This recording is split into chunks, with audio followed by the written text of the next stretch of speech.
안녕하세요. 그 재미난 학교에 중학교 3학년, 또 초등학교 6학년 아들 둘을 보내고 있는 아빠 치타. 저는 엄마 쪼코라고 합니다. 이거 어떻게 받아들이실지 모르겠는데, 워낙 이제 아이를 낳을 때부터 일반 학교 교육이 좀 불안하다, 오히려. 좀 무섭다? 이렇게 이제 사회적으로 나오는 뉴스나 뭐 그런 것들이 그 일반 어린이집부터 시작해서 학교가 아이들을 안전하게 또 좀 자유로운 교육을 하는 것 같지 않다고 많이 느꼈어요. 우리나라 교육의 현실이라는 게 너무 좀 경쟁적이고 여전히 좀 입시 위주고, 또 예전에 뭐 저희 때처럼 체벌하거나 그런 건 없어졌다고 하지만 아이들을 존중해주고 좀 이렇게 키우기보다는 아직 여전히 조금 강압적이고, 어떤 면에서. 그리고 또 학교에서 아이들 간에 벌어지는 어떤 폭력적인 그런 상황, 그런 거를 시스템적으로 잘 해결하지 못한다고 저는 느꼈거든요. 그래서 그런 어린이집이나 학교에 보내고 싶지 않았죠. 그래서 그런 게 오히려 불안했고, 그래서 당연히 좀 그렇지 않은, 좀 다양한 어떤 다른 대안적인 교육, 그런 걸 하겠다고 둘이 좀 얘기를 많이 했었고, 둘 다 합의했던 것 같고. 그래서 아이 이제 학교 들어가기 한 2, 3년 전부터 경기도하고 여기 서울 수도권 일대 모든 대안학교를 다 설명회를 찾아다니고 다 가보고, 또 선생님들하고 대화도 해보고, 또 인터넷에 자료도 찾아보고, 이제 그런 노력을 쪽국께서 많이 하셨죠. 옆에서 이제 같이 다니고 지원하고 했는데, 주도적으로, 예, 했고, 단연 이제 삼각산 재미난 학교가 제일 저희 부부의 뭐 철학이나 그런 기준하고도 맞고 또 좋을 것 같고, 그래서 선택하게 됐습니다. 그러니까 그 즈음에, 그러니까 저는 이사를 왔거든요. 동대문구에서 살다가 매매로 이사를 오는 결단을 테러를 없앤다. 공동체 생활이라는 너무 게 비극적인 쉽지 않을 수 있다. 여기에 테러를 두고 집을 두고 오면 조금만 힘들어도 나갈 생각을 할 수 있다. 그래서 테러를 살아난다는 마음으로 팔고 사고를 하고 이제 들어오면서 했었던 생각이 여러 가지였어요. 그러니까 학교를 꽤 많이 다녀보는데 뭐 수동적으로 재미난이었었던 게 아니라 아주 적극적으로 재미난이었었던 이유는 두 가지였는데, 하나는 그러니까 좀 그 당시 기억하실 거예요, 다들. 그 응답하라 1988 드라마를 하는데, 그 드라마의 골목에서의 어른들의 삶과 아이들의 삶이 제가 이제 치타랑 이야기하면서 꿈꿨었던 삶을 딱 영상화시킨 삶이라고 생각했어요.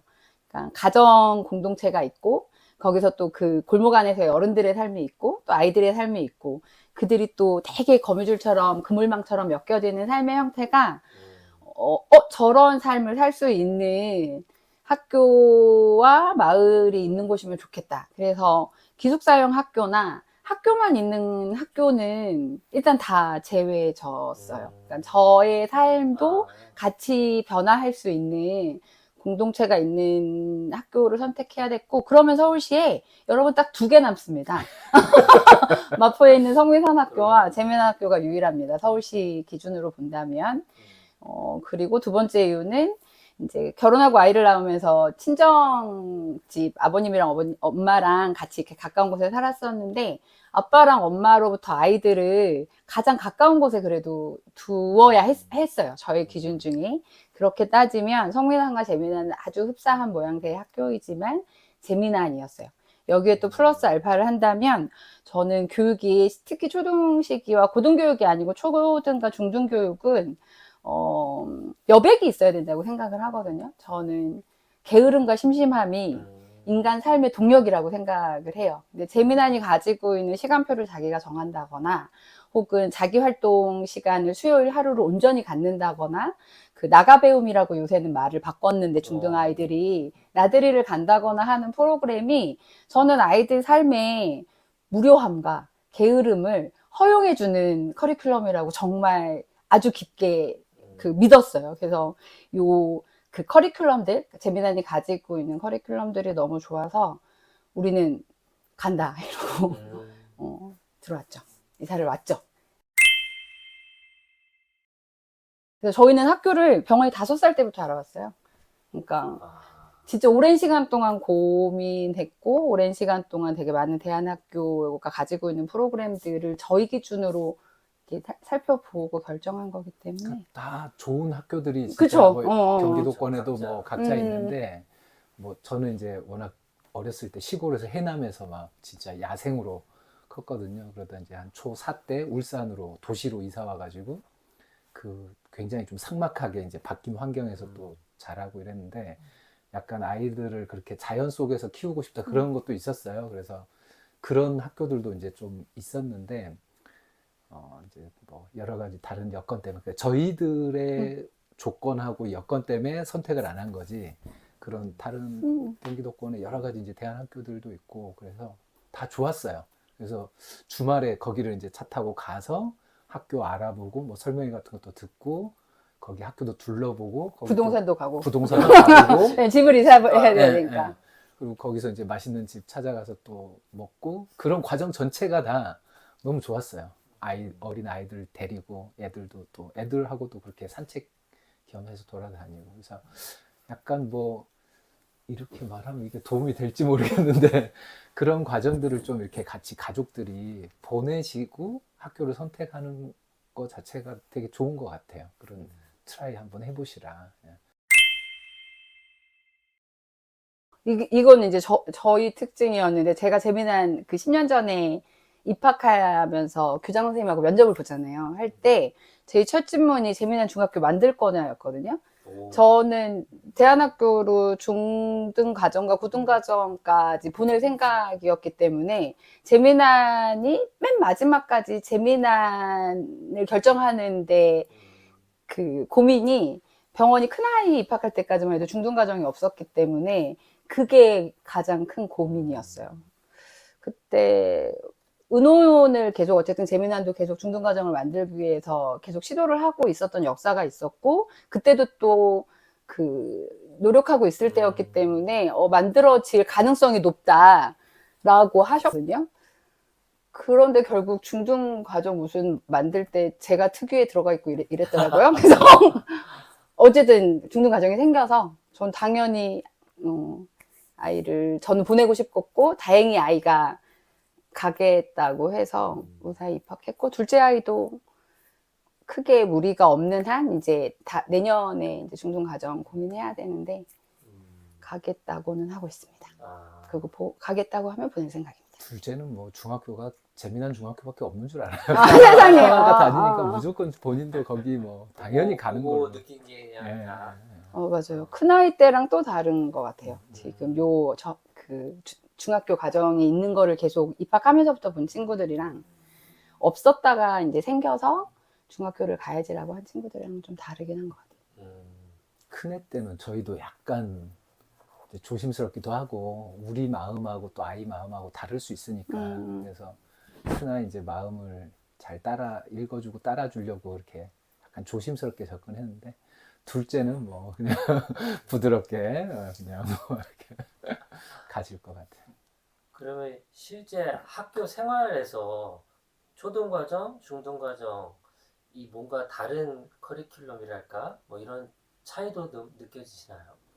뭐 재미난 학교 안에서 크게 그 이제 배움의 과정에 뭐 차이가 있는 것 같지는 않은데 이제 아이들이 좀 크고 더 배경 지식이나 뭐 세상을 보는 눈이나 이런 것도 조금 이제 더 커졌으니까 그에 맞게 이제 하는 것 같은데 대안학교를 처음 선택했던 것도 교육이라는 게 평생 교육이라고 생각을 하거든요. 그러니까 학창 시절에 초중고 대학교 때까지 딱 공부라는 게 있고 그 다음에 이제 사회 나오면 공부랑은 상관없이 사회생활을 하고 이렇다고 생각하지 않고 지금 현대 사회가 점점 더 이제 그렇게 변해간다고 더 심하게 변해간다고 생각하는데 그러니까 자기가 뭔가 필요한 게 있으면 그걸 언제든 배울 수 있는 그런 상태가 돼야 된다고 이제 생각하거든요. 아이들이 이 초등학교, 중학교, 뭐 고등학교까지 학창 시절에 그런 태도를 배웠으면 좋겠고 자기가 필요하면 언제든지 그런 걸 주변에서 이렇게 찾아서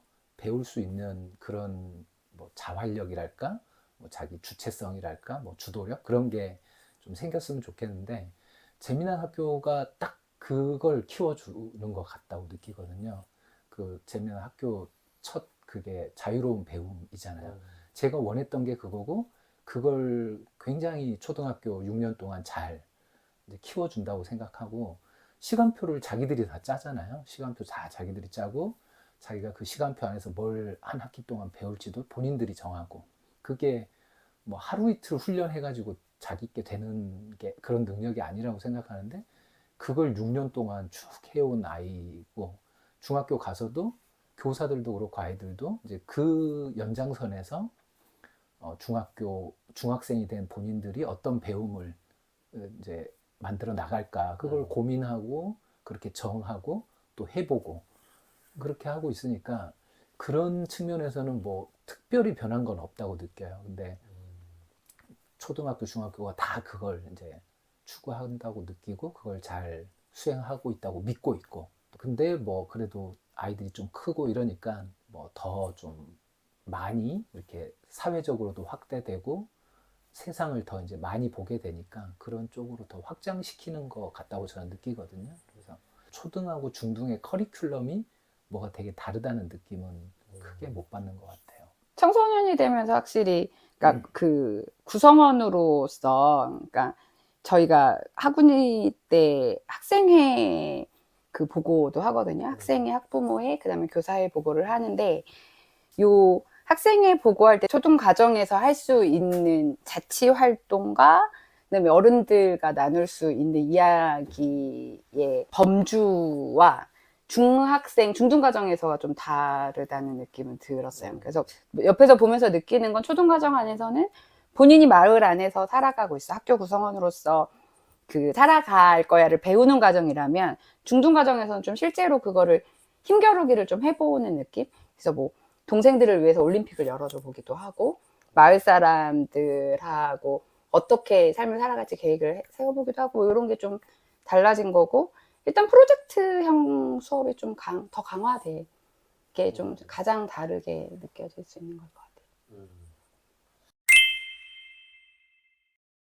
저희는 진짜 제로인데 아까 금강 말씀하셨던 것처럼 요 안에서 배움을 하는 방식과 아이들이 배워나가고 있는 것들이 너무나도 크고 좋다고 생각을 해서 그것에 대한 아쉬움이나 뭐 부족함이 있다고 생각하지는 않아요.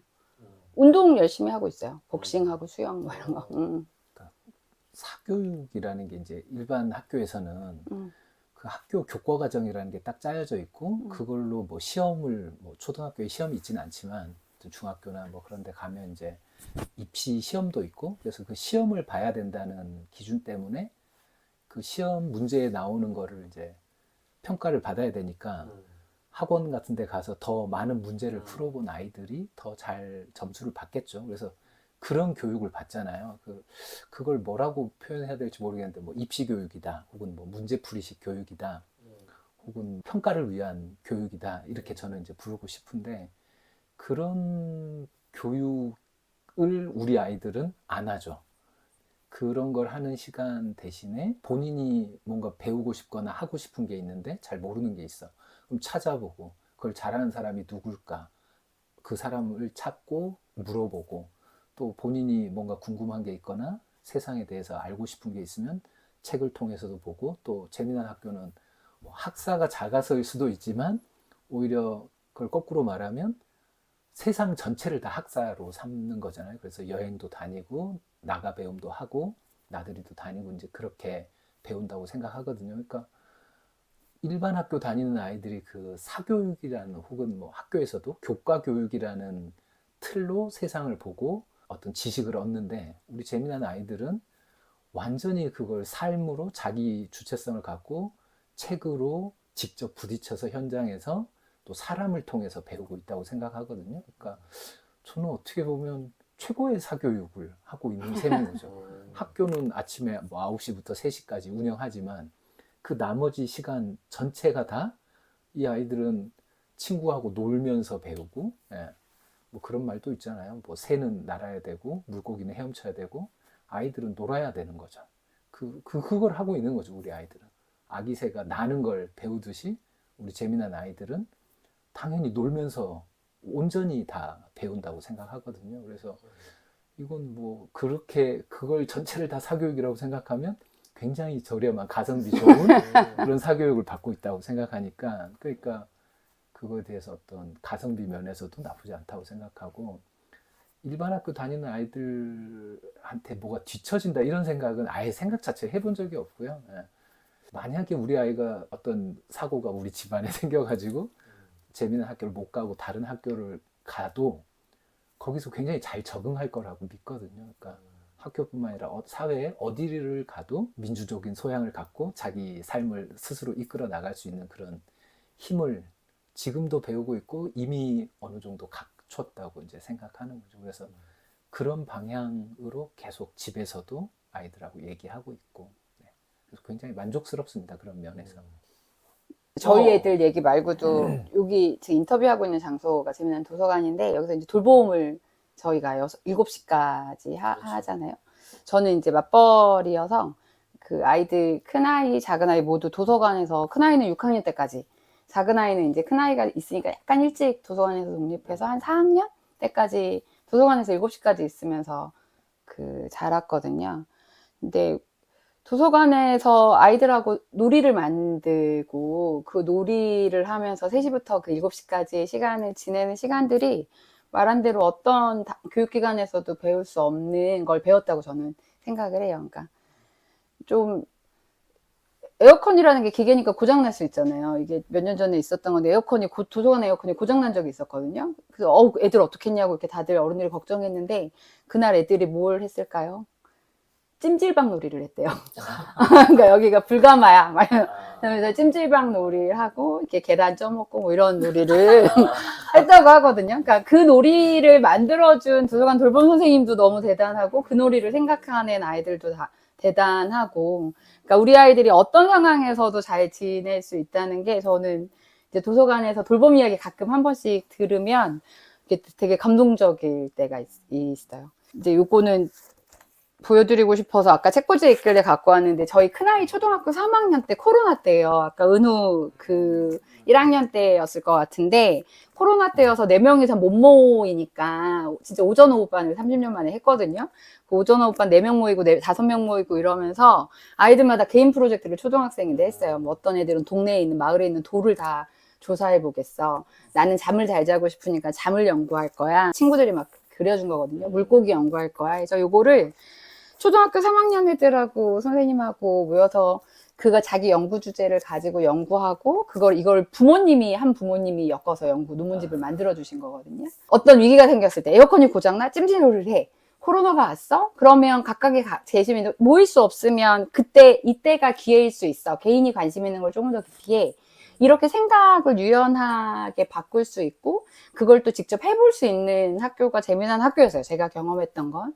그래서 언제나 평화롭게 지금 우리가 딱 짜여진 거를 진행할 수는 없겠지만 재미난이 가지고 있는 가장 큰 장점은 어떤 상황 속에서도 아이들이 가지고 있는 배움의 흥미와 배움의 방법을 되게 유연하게 적용하고 풍요롭고 깊게 적용할 수 있는 교육기관이라는 걸 경험하면서 산 거죠. 10년 동안, 10년 가까운 시간 동안.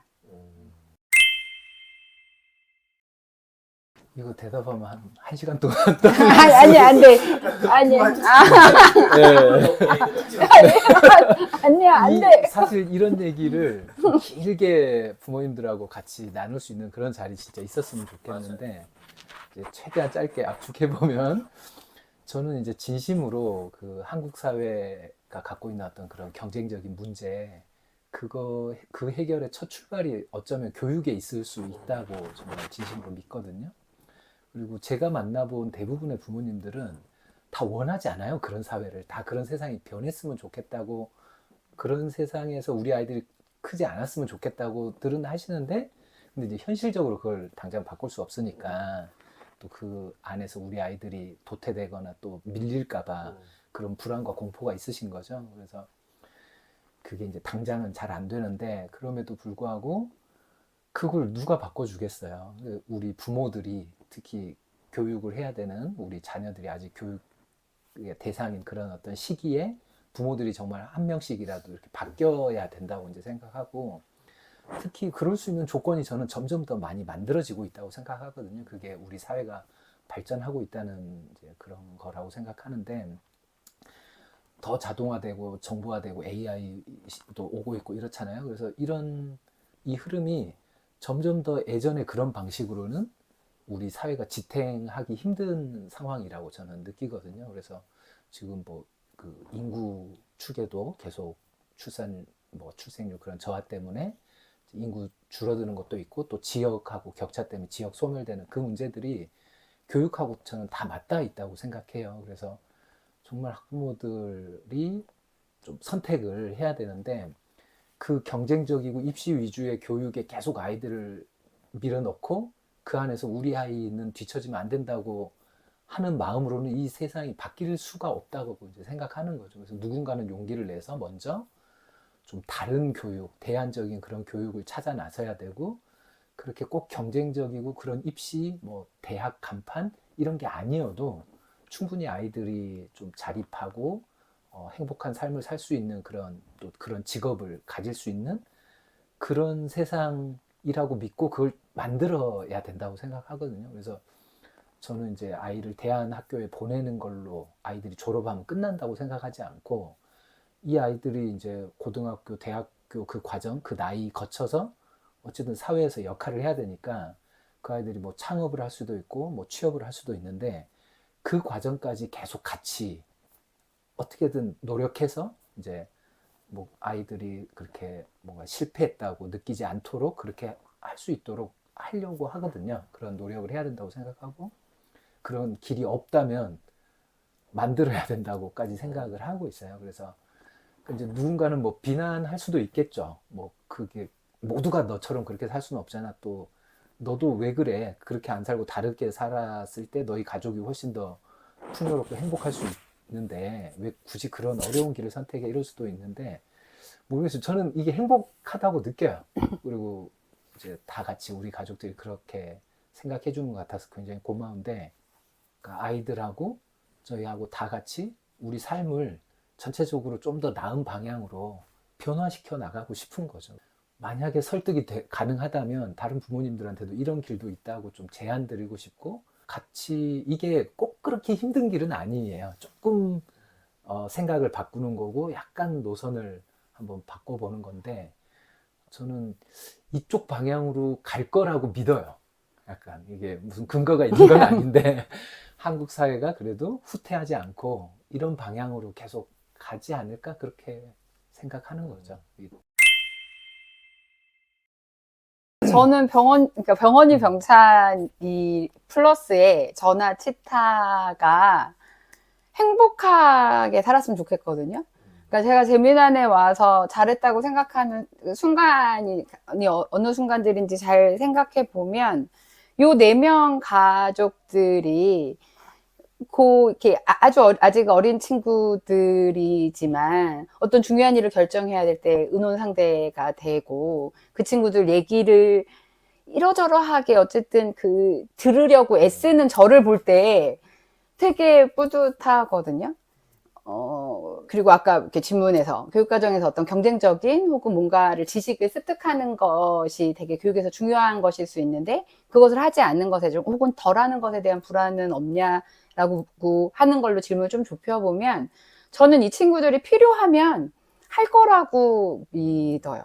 그러니까 어제가 저희 아이들 2명이 육아서에 3년 터울 줬다 그래서 3년 터울로 났더니 초졸, 중졸 검정고시가 같은 날이어가지고 제가 어제 검정고시 시험장을 2탕을 띄었거든요. 그래서 아니 이런 난관이 있을 줄이야 했는데, 검정고시 필요하다고 본인이 판단하면 본인이 학교에서 준비 같이 하지는 않거든요. 그럼 본인들이 준비해서 또 충분히 본인들이 또 만족스러워하는 이렇게 결과 들고 기뻐하고 이런 과정들도 또 있단 말이에요. 그러니까 어떤 과정을 겪었을 때 제가 중요하게 생각하는 건, 요 지식을 지금 당장 아는 게 아니라 내가 필요하다고 생각했을 때 그 지식을 배울 수 있는 내 동력이 있는 사람이 되는 게 가장 중요하다고 생각을 하는데, 재미난에서 저는 그걸 배우고 있다고 생각을 하고, 그걸 배우고 있는 아이들 옆에서 저도 같이 즐겁고 편안하고 행복하게 살아왔습니다. 그리고 앞으로도 그럴 수 있지 않을까라고 기대를 해요. 이제 AI가 굉장히 큰 충격으로 지금 오고 있고, 뭐 어떤 분들은 AI 대전환이라고 이제 하잖아요. 그래서 우리 교육도 우리 재미난 교육 말고 한국 사회 전체 그래서 그런 변화들이 아마 있을 거라고 이제 예상하고 오히려 재미나는 그거를 한 20년 전부터 오히려 먼저 좀 해왔던 곳인 것 같다고 느끼고 이걸 참 처음 선택한다는 게 쉽지 않죠. 이게 또 이렇게 겪어보면 그리고 이제 저 같은 경우는 이런 개인적인 소신 같은 것도 다 있어가지고 이렇게 선택을 한 건데 제 나름의 이제 철학과 그런 걸 갖고 처음 재미난 학교를 아직 안 보내보셨고 어떤 곳인지 잘 모르고 이러니까 괜히 두려운 마음이 있으시겠죠. 많은 분들이. 근데 진심으로 만족스럽고 오히려 뭐 이 대안학교가 어떤 곳인지 잘 몰라서 느끼는 불안이나 공포 그런 거는 좀 내려놓으셔도 괜찮지 않을까. 일반 학교가 더 불안하고 무섭지 않나 그런 생각? 그리고 여기가 훨씬 더 오히려 어떤 면에서 또 앞서갈 수 있다. 미래적인 곳이기도 하다. 교육에서도 제일 힘든 부분 중에 하나일 텐데, 뭐 재미난도 사실 그런 문제가 아예 없는 건 아니거든요. 아이들이 한 공간에 모여 있으니까 뭐 갈등도 생기고 이런데, 이제 이런 말씀 드려도 되는지 모르겠는데, 크게 보면 이제 자유주의의 길이 있겠죠. 각자 개인의 정말 자유를 최대한 보장하는 그런 걸 중요하게 생각하는 아이도 있을 수 있고, 또 그럼에도 불구하고 같이 모여 있으니까 이제 약간씩 양보하고 본인의 자유를 조금 포기하더라도 전체가 다 조화롭게 갈 수 있는 그런 걸 이제 소위 공화주의 모델이라고 하거든요. 같이 이제 조금씩 포기하더라도 이렇게. 근데 재미나는 그 자유주의와 공화주의 그거를 이렇게 둘 다 만족시키기가 매우 어려운데 그거를 일종의 요새 유행하는 말로 이제 수기 민주주의죠. 이재명 대통령이 계속 강조하는 그런 형식으로 그러니까 이해 당사자들이 갈등의 당사자들이 계속 참여해서 본인의 의견을 피력할 수 있는 기회를 주고 또 그걸 다른 사람 얘기를 경청하고 듣고 그러면 어떻게 우리가 다 만족할 수 있을 때까지 이걸 조율할 수 있을까? 그걸 아주 일상적으로 학교에서 하거든요. 그런 게 이제 뭐 평화회의도 있고 꼭 그 평화회의가 아니더라도 학생회도 그렇고 그리고 제가 느끼기에는 재미난 학교 교육에서 이게 핵심이에요. 이게 주예요. 그러니까 수업 시간에 무슨 교과를 하는 게 주가 아니라 그런 어떤 민주적으로 아이들이 서로 대화하고 조율하고 소통하는 그 과정을 아이들이 6년 내내 경험하고 일상적으로 체험하고 배울 수 있는 거 이게 진짜 엄청나게 큰 힘을 기르는 거라고 생각하거든요. 오히려 그런 교과적인 거나 지식적인 거는 본인들이 필요할 때 이제 습득하는 것 같고 그래서 이게 진짜 재미난 교육의 어떤 요체로서 오히려 이재명 대통령이 요즘에 수기 민주주의 하는데 우리는 20년 전부터 재미나는 그 자유주의와 공화주의 모델을 학교 안에서 녹여낼 수 있는 그런 모델을 만들고 있었다는 거죠. 그런 게 굉장히 놀라워요. 놀랍기도 하고 약간 기적 같은 느낌도 들고 한국 사회에 이런 교육이 있다는 게 교육의 다양성을 엄청나게 높인다고 생각하고 그래서 이게 진짜 너무 안타까워. 많이 알려지고 많은 부모님들이 좀 알았으면 아마 거의 다 선택하시지 않았을까. 근데 이게 잘 안 알려지고 이제 작은 학교로 이렇게 있다 보니까 이게 이제 이런 거 아닌가. 강남의 대치동만큼 여기 삼각산 재미난 학교 이 한 학교의 의미가 저는 그런 정도로 있다고 굳게 믿고 있거든요. 그런 말씀 꼭 드리고 싶습니다. 고민할 때 그런 거예요. 사람이 사는 게 어떤 게 자연스럽게 사는 거지라고 생각해 보면 연령대에 상관없이 아이, 어른, 청소년들이 같이 살고 뭐 이게 8살은 8살끼리만, 9살은 9살끼리만, 10살은 학년 구분제라는 게 사실 그런 거잖아요.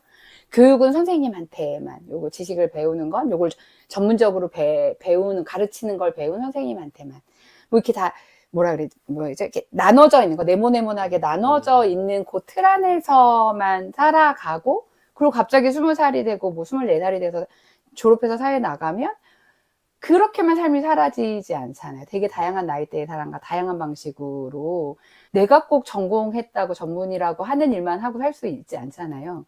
근데 그게 20살이 되면 24살이 되면 그렇게 살려고 요구할 것인데 아이들이 성장하는 과정에서는 사실 그렇게 교육하고 그렇게 성장시키지 않거든요. 근데 대안학교가 가지고 있는 장점이 저는 그거라고 생각을 했어요. 그러니까 뭐 연령 통합, 뭐 장애 비장애 통합, 그리고 그 가르치고 배우는 행위에 대한 전문성만이 아니라 그 마을에서 같이 살고 있는 어른들로부터 배우는 거. 그러니까 예를 들면 밤재미난이라고 저희가 심야도서관에 모여서 같이 책을 읽는단 말이에요.